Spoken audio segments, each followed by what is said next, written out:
It's the Real News Network. I'm Sharmini Perez coming to you from Baltimore. Saudi Arabia is notorious for its gross human rights abuses.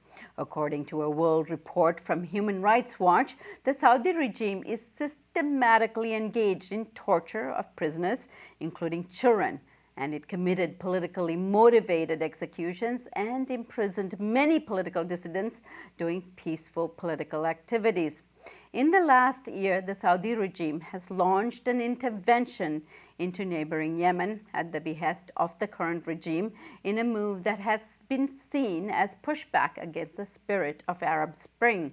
On January 2nd, the Sunni-led nation executed Shia cleric and political dissident Sheikh Nimr al-Nimr, along with 46 others, horrifying much of the international community, as well as creating additional tensions between regional rival Iran. On to discuss the Saudi regime is Mohammed al-Nimr, the son of the late cleric Nimr al-Nimr, and Medea Benjamin. Medea Benjamin is co-founder of the peace group Code Pink and the human rights organization Global Exchange. She has been organizing against U.S. interventions throughout the world. Good to have you with us, Medea. Thank you, Sharmini. And Mohammed al-Nimr is the son of the late Sheikh Nimr al-Nimr. I thank you for joining us today, Mohammed. Well, thank you for having me. Mohammed, let me begin with you by first offering you my deepest condolences. Your father was a great man who struggled for human rights and democracy, and I'm sorry for your loss. Well, thank you for your kind words. So, Mohammed, whether you like it or not, by participating in this interview, and of course you are expected to attend a conference in Washington where you'll be talking about your late father. So whether you like it or not, you're somewhat walking in his footsteps. Why are you doing that under such threat in the country you live in? Well, some people have to take this step and speak out about what's going on in that country. That country is terrorizing the people inside and the people outside. You have an example in Yemen and in Bahrain and in Egypt, Libya, lots of countries, and now Lebanon. So we need to discuss the root of this ideology that this country is using to justify its action. And we need to talk about the human rights inside that country, the children that you mentioned, and some in the latest execution, there were like 3 children. One of them were 14 years old when he got arrested. They arrested him for 11 years, then executed him. So we need to raise awareness among all the world to show the world what kind of government, what kind of regime is this regime. Medea, let me go to you. You're organizing a conference partly to address some of the issues I described in the opening. Give us a sense of what this conference is about, why this time, let me try again, hold on. Medea, you're organizing a conference in Washington to which Mohammed is coming to. Why are you organizing this conference, and give us why at this time you're doing it? Well, we should have done it a couple of decades ago, but didn't. Saudi Arabia is the elephant in the room when it comes to U.S. foreign policy and why it is not able to come to any peaceful resolution of the conflicts in the Middle East. There is the issue of U.S. alliance with Israel, but in terms of the Arab world, it is the U.S. alliance with Saudi Arabia that keeps us in the cycle of violence, because Saudi Arabia is the country most responsible for the spread of extremism throughout the region. And the Saudi regime itself is such an incredibly abusive regime. I'm so glad that we have Mohammed coming to the conference, and that there are other brave Saudis who will be coming to speak out, as well as brave people from neighboring countries like Yemen and Bahrain, where the Saudis have crushed pro-democracy uprisings. But it's high time that the American people took responsibility for the fact that we have had a pact with the Saudis that goes back decades, where we take their oil and in response we protect this regime. And part of that, quote, protection is that US weapons manufacturers have been making billions and billions of dollars from selling weapons to Saudi Arabia, and it's about time that we start questioning that.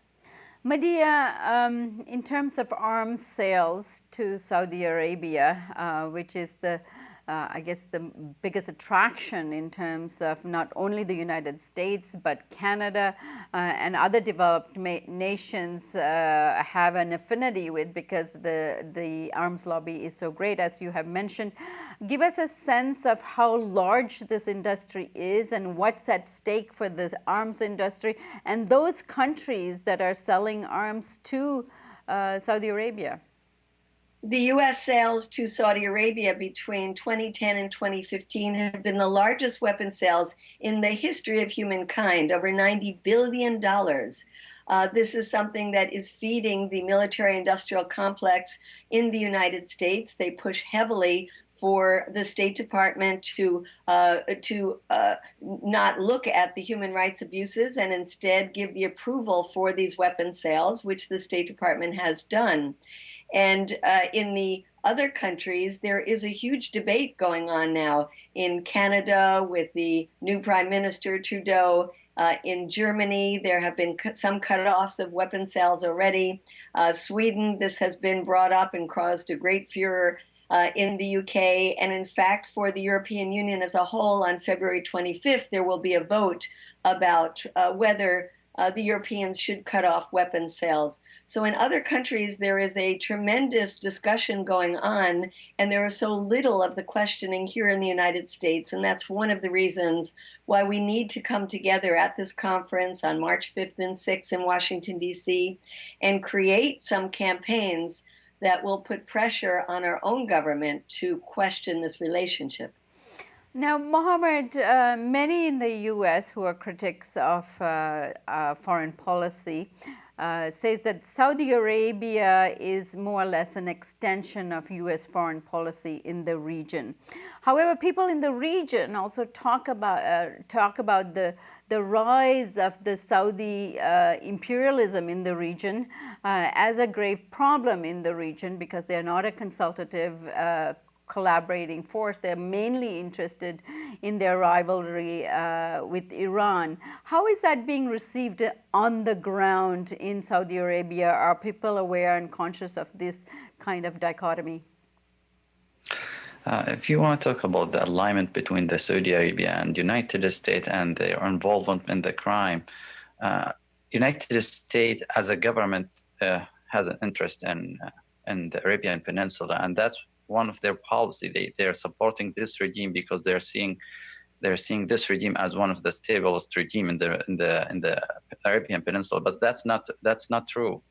The regime is doing much harm to the region than making the region stable.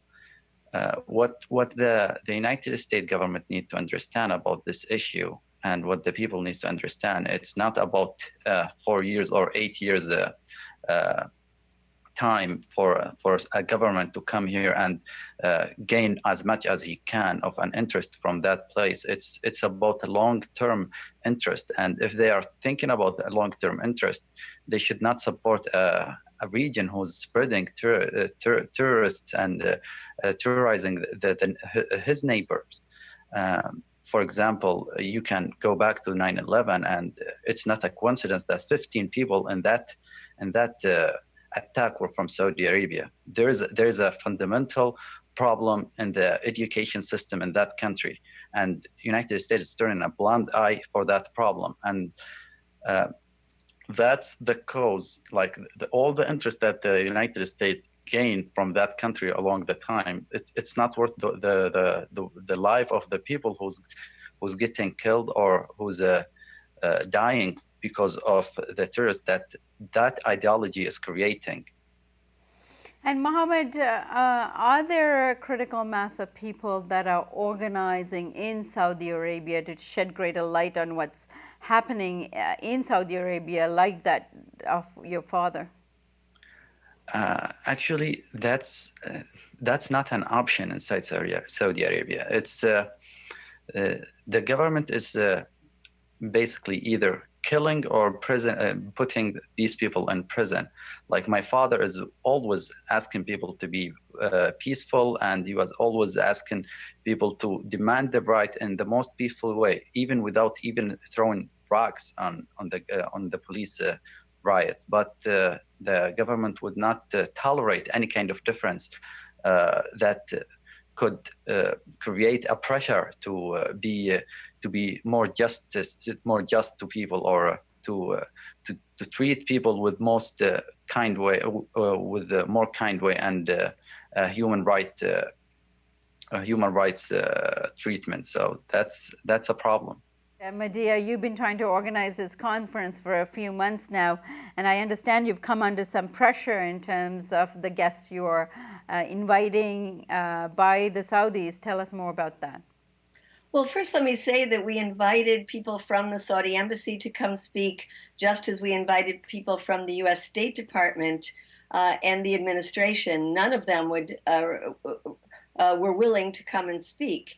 And when the Saudi embassy then looked at the list of speakers, they say, oh, these are people who are all opposed to the Saudi government. And we said, well, then come and give your side of the story, but they won't do that. Instead, what they did is go to a number of the speakers from Saudi Arabia and threaten them, tell them that they better not come and speak, that their families would feel the repercussions back at home. It is incredible, the thuggery of this government here on U.S. soil to do this kinds of threat, and we had Saudis who had to pull out of the conference. We also had a Saudi woman who was going to speak with us by Skype from Saudi Arabia, and the government got to her and said she wasn't even able to speak to us on Skype. The Saudi government has put out a hit piece on Code Pink, so they have done what they can to try to stop this conference from happening. In fact, they put out a rumor that the conference had been canceled. So we are doing this despite the pressure from the Saudis.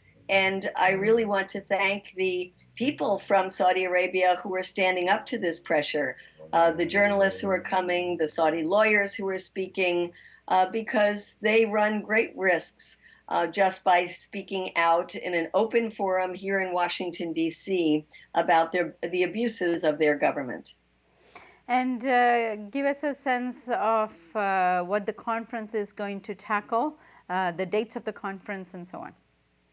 So this is the first time in Washington, D.C. that people have come together to challenge the U.S.-Saudi relationship. We have 20 speakers coming, an amazing array of people, from people like Vijay Prashad and Chris Hedges to the Matar Matar, a member of parliament in Bahrain.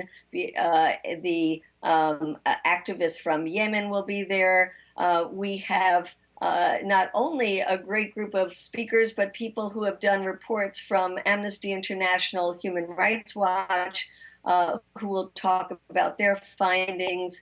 And we are dedicating this Saturday, March 5th, to the discussions, and Sunday, March 6th, to brainstorming about the kinds of campaigns that we could do. And this will range from things like, how do we challenge the weapon sales? How do we do more to support individuals? And Mohammed, you might mention your own nephew, I think he is, of Ali al-Nimr, who is still facing execution and crucifixion, arrested when he was 17 years old. How we can do more to save the lives of people who are in Saudi jails. How can we help them get released? How can we do something about the Saudi lobby that has been paying former members of our own Congress, including senators, to be lobbyists for the Saudi government? How can we look at the myriad of universities and think tanks and places like the Clinton Center, the Clinton Foundation, and even the Carter Center that have taken millions and millions of dollars from the Saudis? So these are the kind of things we will be doing. The conference in Washington is taking place March 5th and 6th, and the Real News will be there to broadcast it live in a live stream. And of course, we'll be interviewing some of the many guests that you have invited. I thank you so much for joining us, Medea Benjamin, Mohammed Nimr al-Nimr. Thank you. And thank you for joining us on the Real News Network.